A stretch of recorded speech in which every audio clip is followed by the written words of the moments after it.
Hello बच्चों, तो कैसे हैं आप लोग।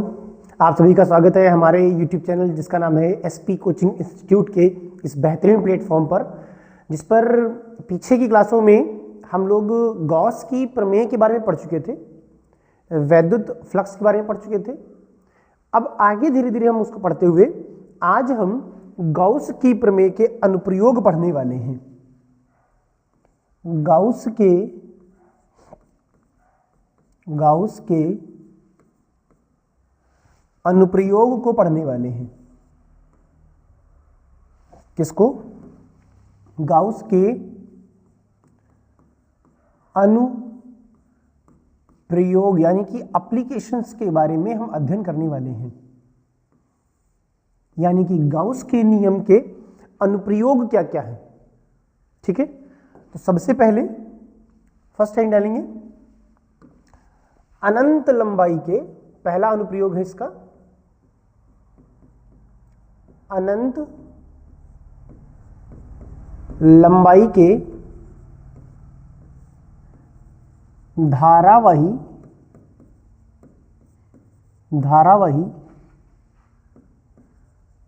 चालक के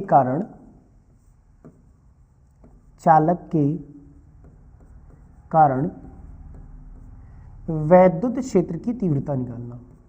क्या निकालना? वैद्युत क्षेत्र की तीव्रता का अध्ययन करने जा रहे हैं हम। ठीक है, चलो देखो भैया। सबसे पहले हम एक अनंत लंबाई का सीधा धारावाही चालक तार लेंगे। ये रहा अनंत लंबाई का सीधा धारावाही चालक तार, जिसको हमने क्या किया है, एक समान रूप से आवेशित किया है। याद है सतत आवेश वितरण पीछे, तो एक समान रूप से क्या कर दिया हमने, इसको आवेशित कर दिया। ठीक, अब अगर इस पर यदि हमें इस पर गाउस का नियम लगाना है, तो सबसे पहले हमें इस चालक तार के चारों तरफ एक गाउसियन पृष्ठ की कल्पना करनी पड़ेगी। तो सबसे पहले हम उसके चारों तरफ एक गाउसियन पृष्ठ बनाएंगे। देखो क्या करेंगे, हम इसके चारों तरफ एक गाउसियन पृष्ठ बनाएंगे। बना ले। देखो ये है हमारा गाउसियन पृष्ठ, जो इसको चारों तरफ से बंद कर रहा है। ठीक, ये हमारा क्या है, गाउसियन पृष्ठ है, और इसको पूरी तरफ से चारों तरफ से क्या कर दिया, बंद कर दिया। ठीक, अब इसकी सतह कौन कौन सी होंगी। देखो इस गाउसियन पृष्ठ का तो एक वक्रित भाग होगा और एक नीचे तल वाला भाग होगा। ऊपर नीचे ये तल वाला गाउसियन पृष्ठ का, ऊपर नीचे तल वाला, और साइड में कौन सा, वक्रीय भाग। हमें इसके वक्रीय भाग पर, इस वाले भाग पर, यहां पर इस वाले भाग पर वैद्युत क्षेत्र की तीव्रता की गणना करनी है। समझ में आ गया? देखो इस जगह पर क्षेत्रफल सदिश यानी कि dA बाहर की तरफ, और वैद्युत क्षेत्र भी किधर की तरफ, बाहर की तरफ। तो यहां जब दो रेखाएं एक दूसरे के ऊपर होती हैं तो थीटा की वैल्यू कितनी होती है, 0 डिग्री। तो यहां थीटा कितना बनेगा, 0 डिग्री। समझ में आ गया? देखो स्टेटमेंट में हम कुछ चीजें लिखते हैं। माना कि एक अनंत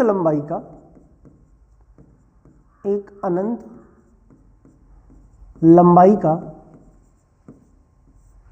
सीधा धारावाही चालक तार है। सीधा धारावाही चालक तार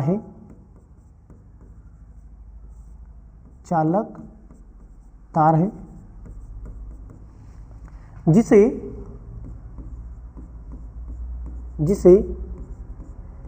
एक समान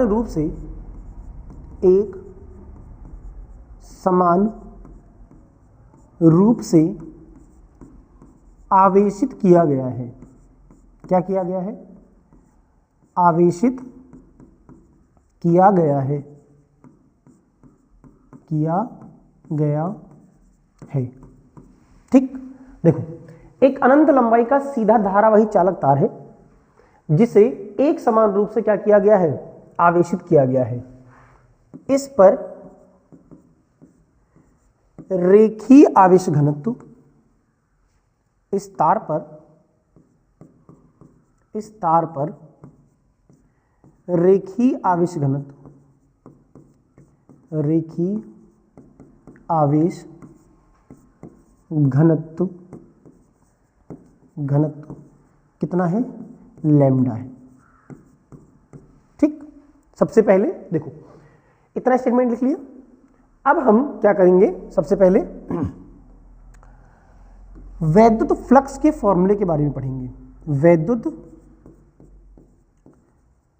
फ्लक्स के सूत्र से,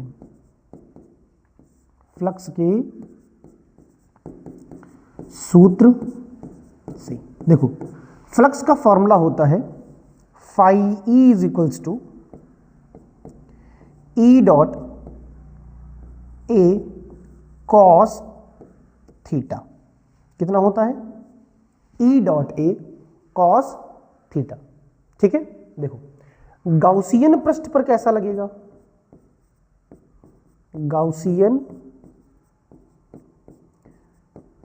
पृष्ठ पर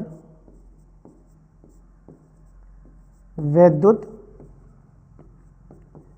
फ्लक्स वो होगा phi E is equals to integration of E dot D A cos कितने डिग्री? 0। थीटा की वैल्यू कहां से रखेंगे? यहां से। तो थीटा कितना है? 0। ठीक है, तो क्यों ना ई बाहर निकाल लें, डी ए का कर लें। तो phi E is equals to, E को बाहर निकाल लिया, समाकलन किया किसका? डी ए का, और कॉस 0 की वैल्यू होती है कितनी? कॉस 0 की वैल्यू कितनी होती है? 1 इंटू 1। देखो अब यहां पर डीए में 1 रखने से कोई अर्थ नहीं है, तो इसको हम हटा दें कि कॉस 0 की वैल्यू कितनी होती है? 1। समझ में आ गया? चलो phi E is equals to E total integration of D A. समझ में आ गया? आगे बढ़े, कोई दिक्कत? ठीक, तो फाई इज इक्वल्स टू, इसको मान लो समीकरण नंबर 1। या ना माने आगे कर लेंगे, वैल्यू भी रख लें। देखो पीछे निकल कर आया है phi E is equals to E D A, और जब हम डी ए का समाकलन करेंगे तो संपूर्ण पृष्ठ निकल कर आएगा ई डॉट ए। ठीक है, यहां ई क्या है? वैद्युत क्षेत्र की तीव्रता, और ए क्या है हमारा? गाउसियन पृष्ठ का क्षेत्रफल। देखो ए क्या है? इधर देखिए, ए क्या है हमारा? गाउसियन पृष्ठ का, गाउसियन पृष्ठ का क्षेत्रफल, गाउसियन पृष्ठ का क्षेत्रफल। ठीक है, और गाउसियन पृष्ठ हमारा कैसा है? बेलनाकार है। देखो कैसा है? बेलनाकार। तो गाउसियन पृष्ठ का क्षेत्रफल जो निकल कर आएगा, गाउसियन पृष्ठ का क्षेत्रफल निकल कर आएगा, क्योंकि गाउसियन पृष्ठ हमारा कैसा है? बेलन के जैसा, बेलन के समान है। ठीक, तो बेलन का जो क्षेत्रफल होता है वो होता है 2 पाई आर एल। कितना होता है? 2 पाई आर एल। ठीक है, तो क्यों ना हम इस क्षेत्रफल ए की वैल्यू 2 पाई आर एल रख लें। तो फाई ई बराबर ई डॉट 2 पाई आर एल। कोई दिक्कत? चलो आगे बढ़े। यहां तक हो गया? यहां तक हो गया। देखो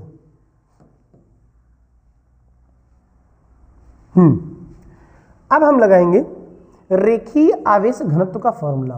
किसका? रेखीय आवेश घनत्व। ये पहले गाउस का नियम लगा दो। पहले किसका नियम लगा लें? गाउस के नियम से। किसके नियम से? गाउस के नियम से।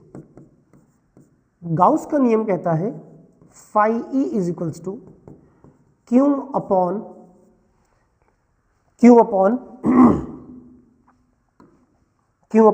Epsilon naught. गाउस का नियम कहता है phi E is equals to Q upon epsilon naught. ठीक, तो एक समीकरण हम ये मान रहे हैं, ये है समीकरण नंबर 1, और इसको मान रहे हैं समीकरण नंबर 2। ठीक है, ये समीकरण नंबर 1 और ये समीकरण नंबर 2। अब लगा लो रेखीय आवेश घनत्व। रेखीय आवेश घनत्व होता है lambda is equals to Q upon L. तो यहां से अगर क्यू निकालेंगे तो क्रॉस मल्टीप्लाई, तो Q is equals to lambda L. कैंची गुणा कर लिया, इसको मान लिया समीकरण नंबर 3। क्या मान लिया? समीकरण नंबर 3। देखो सबसे पहले हमने क्या किया? समाकलन किया। ए की वैल्यू कितनी है? 2 पाई आर एल, वैल्यू रख दी और गाउस का नियम लगाया phi is equals to Q upon epsilon naught. फिर फॉर्मूला किसका लगाया? रेखीय आवेश घनत्व का, तो lambda is equals to Q upon L. तो क्यों ना इस क्यू की वैल्यू यहां रख लें, क्यू का मान यहां से रख लें। देखो क्यू का मान समीकरण देखो क्यू का मान उठा के रख रहे हैं 2 में, तो समीकरण नंबर क्यू का मान समीकरण 2 में रखने पर रख लिया जाए तो क्यू की वैल्यू यहां चली जाएगी, तो हो जाएगा phi E is equals to lambda L upon में एप्सिलॉन नॉट। यहां पे क्यू की वैल्यू उठा के रख दी तो हो गया क्या? Phi E is equals to lambda L upon epsilon naught. ठीक, देखो ये भी फाई ई है और ये भी क्या है? फाई ई है। कोई डाउट? तो देखो अब समीकरण इस फाई ई का मान रख ले यहीं पर। फाई ई का मान समीकरण 1 से रखने पर, 1 से रखने पर, तो फाई ई की जगह क्या रखेंगे? E dot 2 pi R L is equals to lambda L upon epsilon naught. ठीक है, ये गुणे में है तो नीचे जाएगा बटे में, तो E is equals to lambda L upon 2 pi R L और एप्सिलॉन नॉट। देखो कुछ कैंसल आउट हो रहा है, L से L कैंसल आउट हो जाएगा। बचा क्या? बचा हमारे पास E is equals to lambda L upon 2 pi R epsilon naught. जो बचा यही प्रूफ करना था। समझ में आया? फिर से देखो, इधर देखो। सबसे पहले अनंत लंबाई का सीधा धारावाही चलता माना। ठीक, उसको हमने एक समान रूप से क्या कर दिया? आवेशित कर दिया। इस पर रेखीय आवेश घनत्व कितना है? लैम्डा है। ठीक, ये जो हमने चारों तरफ इसके माना है ये हमारा क्या है? गाउसियन पृष्ठ। क्या है हमारा? गाउसियन पृष्ठ। ये हमारा है गाउसियन पृष्ठ। गाउसियन पृष्ठ। और हमारा गाउसियन पृष्ठ कैसा है? बेलनाकार है। तो वैद्युत फ्लक्स के सूत्र से phi is to E dot D A cos theta होता है। थीटा की वैल्यू कितनी 0, कॉस 0 का मान 1, तो यहां पर रखने से कोई मतलब ही नहीं। किसी भी संख्या को अगर 1 से गुणा करेंगे तो उतना ही आता है, आप भी जानते हैं। ठीक, इधर देखो phi is to E total integration of D A का समाकलन किया तो क्या हो गया ए हमारा क्या है, गॉसियन पृष्ठ का क्षेत्रफल बेलन के समान है। गॉसियन पृष्ठ हमारा कैसा है, बेलन के समान है, और बेलन का क्षेत्रफल होता है 2 पाई आर एल, तो 2 पाई आर एल रखा, गाउस का नियम लगाया, phi is to Q upon epsilon naught, रेखीय आवेश घनत्व तो कितना हो गया, lambda is to Q upon L, cross multiply, तो Q is to lambda L. Q का मान उठा के कहा रख दो, क्यू का मान उठा के रख दो समीकरण नंबर 2 में, तो phi is to lambda L upon epsilon naught. अब phi e का मान रख लो, तो phi e का मान समीकरण 1 से रखने पर, तो phi e की वैल्यू कितनी हो जाएगी, phi e जो कितना हो गया e dot 2 pi R L lambda L upon epsilon not, cross multiply किया। ठीक है, देखो अब इसको एक तरह से और लिख सकते हैं, एक तरह से और लिख सकते हैं। देखो इसको हम लिख सकते हैं e is equals to 1 upon 2 pi epsilon naught lambda upon R, लिख सकते हैं इसको, या फिर इसी फॉर्मूले को हम लिख सकते हैं E is equals to 1 upon 4 pi epsilon naught 2 lambda upon में आर, क्योंकि यहां पर 1 अपॉन 4 पाई एप्सिलॉन नॉट की वैल्यू रखना आसान है। 9 इंटू 10 टू द पावर 9, ऊपर नीचे 2 से गुणा कर दिया तो नीचे 2 से गुणा करें 2 दूनी 4 हो जाएगा, ऊपर 2 से गुणा करोगे तो 2 लैम्डा हो जाएगा। ठीक है, कोई डाउट? और ये पहली एप्लीकेशन हम लोगों ने कंप्लीट कर ली, कोई दिक्कत?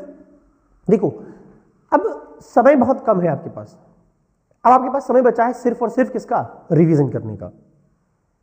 टाइम बहुत कम है, तो समय की कमी होने के कारण आप चीजों को ज्यादा जल्दी से जितना रिवाइज कर पाए उतना जल्दी से कर लें। ठीक है, अब समय बहुत कम बचा है, आज 24 तारीख है और आने वाली 24 को यानी कि 24 फरवरी को आपको पहला पेपर होगा हिंदी का। तो ध्यान रखें, चीजों को धीरे धीरे क्लास को अटेंड करते रहें और चीजों को रिवीजन जरूर करते रहें। ठीक है, कोई दिक्कत? इसमें कोई डाउट तो नहीं किसी को? ठीक है, अब पीछे देखो, इसमें भी कोई डाउट नहीं। और ये हमारा निकल कर आया एक अनंत लंबाई पर सीधे धारावाही चालकता के कारण वैद्युत क्षेत्र की तीव्रता। ये आपके लिए मोस्ट इंपॉर्टेंट है। यूपी बोर्ड एग्जाम एनसीईआरटी ने इसको कई बार पूछा है एग्जाम में। ठीक है, याद कर लेंगे। ठीक है, तो कल की क्लास में इसकी आगे की एप्लीकेशन के बारे में हम पढ़ेंगे। तब तक के लिए थैंक यू, धन्यवाद, bye bye and take care.